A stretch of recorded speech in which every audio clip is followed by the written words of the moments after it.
O conselleiro de Educación, Cultura e Ordenación Universitaria, Román Rodríguez, visitou este mércores o illote de Areoso na Illa de Arousa para comprobar os traballos arqueolóxicos.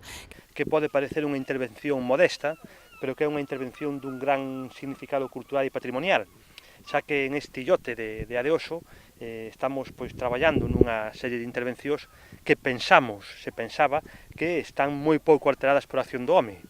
Hai que pensar que este illote é unha especie de retrato móvil do que son as evolucións tanto xeolóxicas como as evolucións da intervención humana, xa que se conta aproximadamente que fai en torno a 3.500 anos o nivel do mar estaba entre 5 e 7 metros por debaixo. Eso levou a que houvese naquele momento unha intervención, unha presencia humana moi importante e que, debido aos cambios do nivel do mar, este illote quedase aillado, co cual non houbo cultivos e hai unha alteración humana relativamente cativa.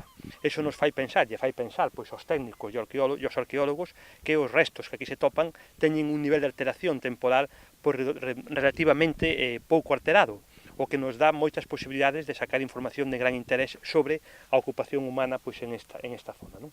Uns traballos que comezaron o pasado 17 de xullo e que rematarán segundo as previsións o próximo mes de setembro. Unhas excavacións que está a levar a cabo na Mamoa de maior tamaño. Rodríguez definiu este espazo como un dos mellores xacementos da comunidade. Pensamos que é un dos sitios arqueolóxicos máis importantes de Galicia, é un dos sitios arqueolóxicos que máis información nos poden dar sobre a época na cual están datadas os diferentes achádegos que aquí están.